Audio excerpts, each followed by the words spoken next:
Corona की चीनी vaccine में सुअर की चर्बी की खबर को लेकर तेज हुई बहस। मुंबई में कुछ इस्लामिक संगठनों ने किया विरोध। वैक्सीन को लेकर इस्लामिक संगठनों ने भारत सरकार से मांगा स्पष्टीकरण। मुख्तार अब्बास नकवी बोले, नेगेटिविटी फैला रहे हैं लोग। अगले हफ्ते एस्ट्राजेनेका वैक्सीन को मंजूरी दे सकती है भारत सरकार। जनवरी से भारत में शुरू हो सकता है 30 करोड़ लोगों का वैक्सीनेशन। पीएम का dream project Ahmedabad Mumbai bullet train को झटका। शिवसेना शासित ठाणे म्युनिसिपल कॉर्पोरेशन ने शील ताईघर के पास जमीन देने का प्रस्ताव ठुकरा दिया। बीजेपी नेता राम कदम बोले, विकास विरोधी है शिवसेना। गुजरात में बुलेट ट्रेन के लिए तकरीबन 90% जमीन का अधिग्रहण पूरा। महाराष्ट्र में अटकाए जा रहे हैं रोड़े। Europe, south Africa, middle east से मुंबई आने वाले यात्रियों का एयरपोर्ट पर आते ही नहीं होगा आरटीपीसीआर टेस्ट। महाराष्ट्र सरकार ने जारी किया आदेश। इन देशों से मुंबई आए बिना लक्षण वाले यात्रियों को 7 दिन का क्वारंटीन करना होगा। लक्षण वाले यात्रियों को तुरंत अस्पताल में भर्ती कराया जाएगा। पिछले 1 महीने से यूके से मुंबई आए लोगों को ट्रेस करेगी बीएमसी। कोरोना के नए स्ट्रेन के खतरे के चलते फैसला। नागपुर में मिला नए कोरोना वायरस का संदिग्ध मरीज, यूके से लौटा है। 15 दिसंबर को हुआ था कोरोना पॉजिटिव। महाराष्ट्र से भी दिल्ली पहुंच रहा है किसानों का जत्था। नासिक से 60 गाड़ियां रवाना। मुंबई पुलिस के एंटी नारकोटिक्स सेल ने 24 साल के ड्रग पेडलर से पकड़ी 27 लाख रुपए की एमडी ड्रग्स गिरफ्तार किया। नाला सुपारा में अपनी सर्विस रिवॉल्वर से हेड कांस्टेबल ने आत्महत्या कर ली। अस्पताल ले जाते समय तोड़ दिया दम। मुंबई में अवैध हुक्के का कारोबार करने वाले गैंग का भंडाफोड़। 3.5 टन हुक्का बरामद। 30 दिसंबर से दिल्ली और मुंबई के बीच हफ्ते में 4 दिन चलेगी राजधानी। लॉकडाउन के बाद से बंद पड़ी थी राजधानी। महाराष्ट्र के परभणी में ईडी ने एक चीनी फैक्ट्री की 255 करोड़ की संपत्ति जब्त की। किसानों के साथ धोखाधड़ी का आरोप। शेयर बाजार का क्रिसमस गिफ्ट 529 अंकों की बढ़त के साथ 46,973 के रिकॉर्ड स्तर पर बंद। लगातार 8वें हफ्ते बढ़त के साथ बंद हुआ बाजार। बैंकिंग फाइनेंशियल शेयरों में जमकर खरीदारी। 2021 में भी जबरदस्त एफडीआई आने की उम्मीद। वैश्विक आर्थिक सुस्ती के बावजूद इस साल सितंबर तक देश में 45 अरब डॉलर का निवेश। ठगी को लेकर आरबीआई ने दी चेतावनी। कर्ज लेने वाले अवैध डिजिटल प्लेटफॉर्म्स और ऐप से सावधान रहिए। 2020 में कोरोना के बावजूद देसी कंपनियों ने जमकर जुटाया विदेशी निवेश। 1268 ट्रांजैक्शन के जरिए 80 बिलियन डॉलर के सौदे। एक्ट्रेस गौहर खान ने की मेहंदी की रस्म। जैद दरबार के साथ कर रही हैं शादी। लॉकडाउन के चलते यूके में फंसे Priyanka Chopra Hollywood film text for you की शूटिंग कर रही हैं। नीतू कपूर ने पूरी की फिल्म जुग जुग जियो की शूटिंग बूमरैंग वीडियो बनाकर शेयर की न्यूज। रजनीकांत की फिल्म अनाठे की रोकनी पड़ी शूटिंग। क्रू के 4 सदस्य कोरोना पॉजिटिव पाए गए। इंडिया लॉकडाउन नाम से मधुर भंडारकर ने किया नई फिल्म का ऐलान। अगले महीने से मधुर शुरू कर देंगे शूटिंग। नमस्कार, आप देख रहे हैं आज तक। आपके साथ मैं हूं सईद अंसारी। स्वागत है आपका मुंबई मेट्रो में। नागपुर में यूके से लौटा एक 28 साल का युवक कोरोना पॉजिटिव पाया गया। आशंका है कि वो यूके में मिले नए स्ट्रेन से भी संक्रमित हो सकता है। युवक के घर के 5 सदस्य भी कोरोना पॉजिटिव पाए गए हैं। आगे की जांच के लिए युवक के सैंपल को पुणे भेज दिया गया है।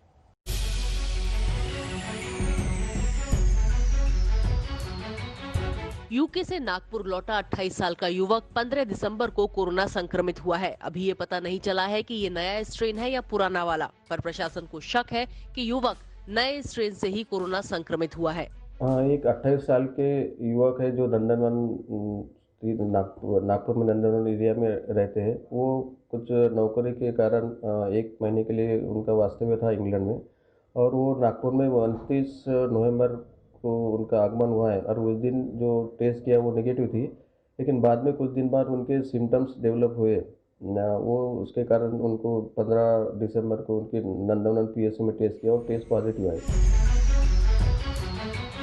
सरकार ने इस हफ्ते से ही यूके से फ्लाइट पर प्रतिबंध लगाया था। इसके बाद नागपुर म्युनिसिपल कॉर्पोरेशन ने लोगों से अपील की थी कि जो लोग हाल में यूके से लौटे हैं वो एनएमसी से संपर्क करें। इसके बाद इस युवक ने खुद म्युनिसिपल कॉर्पोरेशन से संपर्क किया था।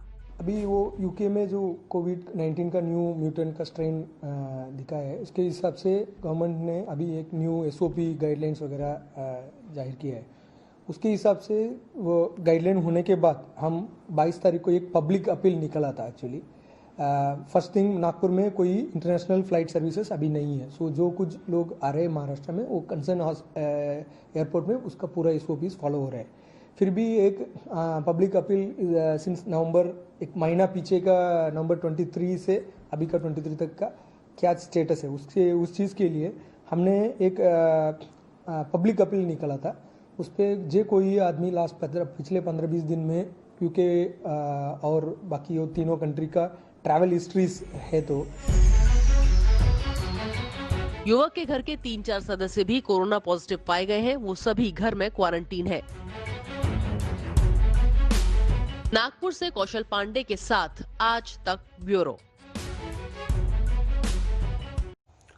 कोरोना वैक्सीन पर भारत सरकार ने अभी तक अपनी मुहर नहीं लगाई, लेकिन हमारे देश के मुस्लिम संगठन पहले से ही आवाज उठाने लगे हैं कि ये वैक्सीन इस्लामिक उसूलों के अनुसार होनी चाहिए। दरअसल ऐसी खबरें आ रही हैं कि कोरोना वैक्सीन जो हम चीन से मंगवा रहे हैं उसमें सुअर की चर्बी का इस्तेमाल हो सकता है।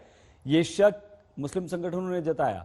इससे चौकन्ना हुए मुस्लिम धर्मगुरु चीन की वैक्सीन के बहिष्कार का ऐलान तो कर रहे हैं, भारत सरकार से ये मांग भी कर रहे हैं कि भारत सरकार वैक्सीन जो भी मंगाए पहले उसमें यह बताए कि उसमें सुअर की चर्बी है या नहीं।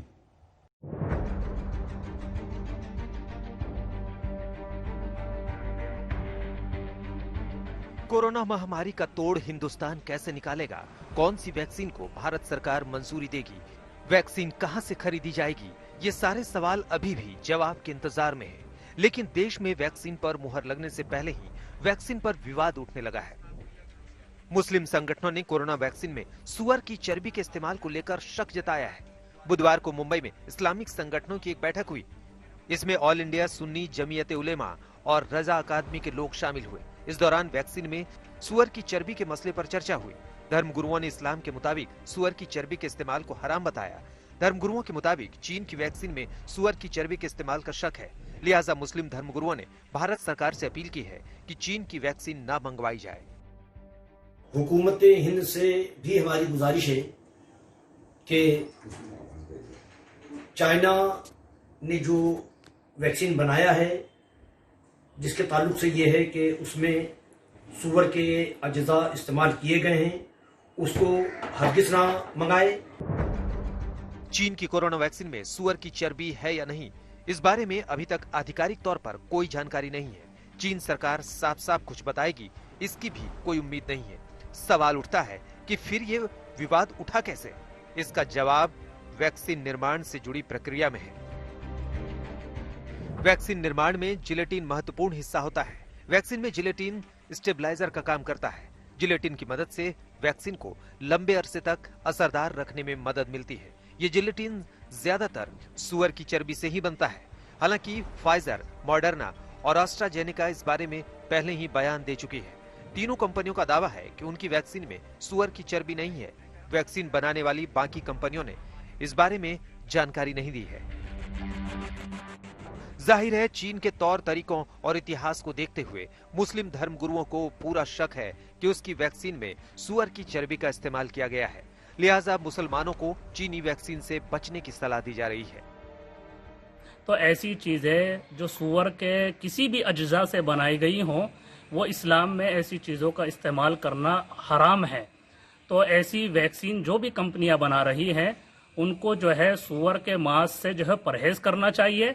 और भी दूसरी बहुत सारी चीजें हैं, उनसे वैक्सीन तैयार हो सकती है, लेकिन इससे परहेज करने की जरूरत है। हालांकि मुस्लिम धर्मगुरुओं में इस बात पर एक राय नहीं है। कुछ लोगों का मानना है कि कोरोना जैसी भीषण महामारी के सामने धार्मिक नियम कायदे जिंदगी बचाने के आड़े नहीं आने चाहिए।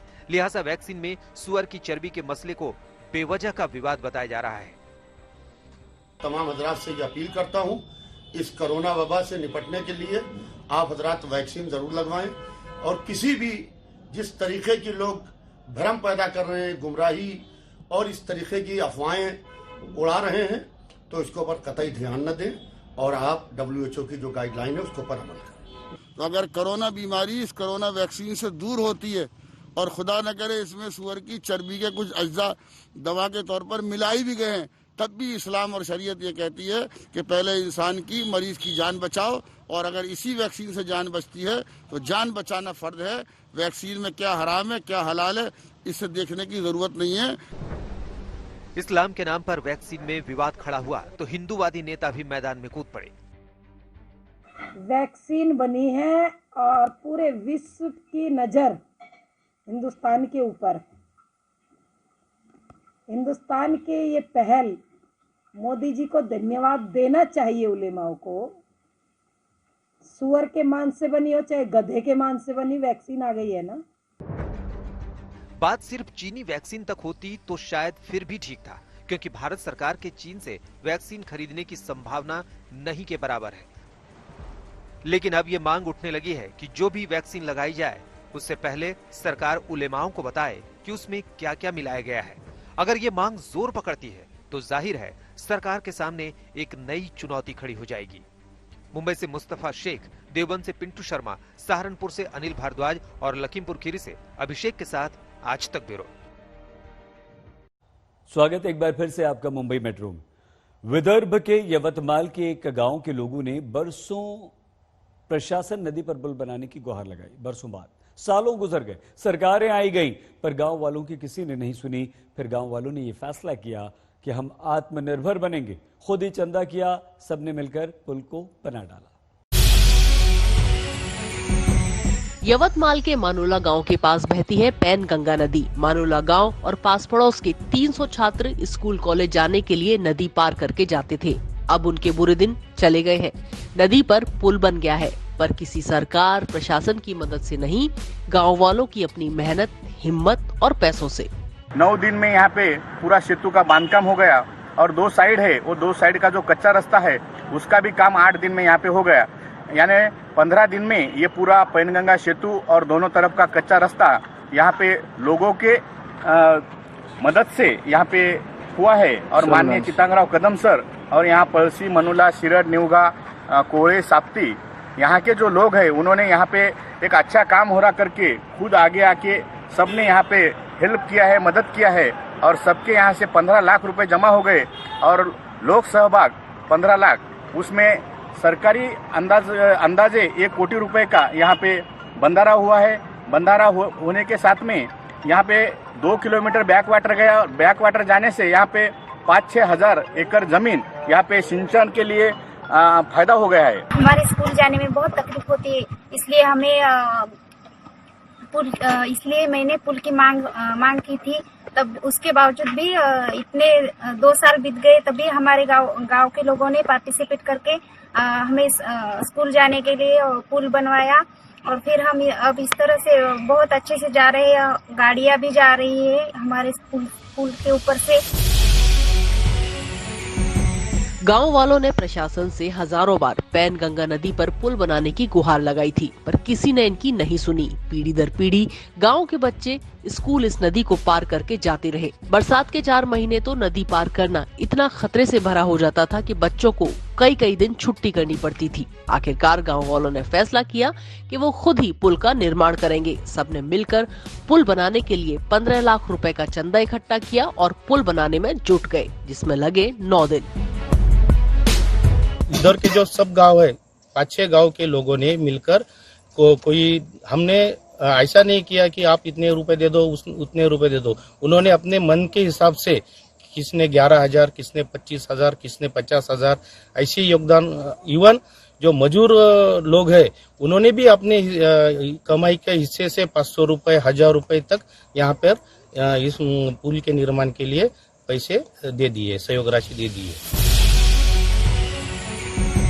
ये पहला पुल नहीं है, इससे पहले भी गांव के लोग 3 पुल बना चुके हैं। इस बार ग्रामीणों ने पुल तो बनाया ही, साथ ही 2.5 किलोमीटर तक इस बैकवाटर से इस क्षेत्र के 5,000 एकड़ जमीन की सिंचाई भी कर रहे हैं। यवतमाल से कुंवर चंद मंडले के साथ आज तक ब्यूरो।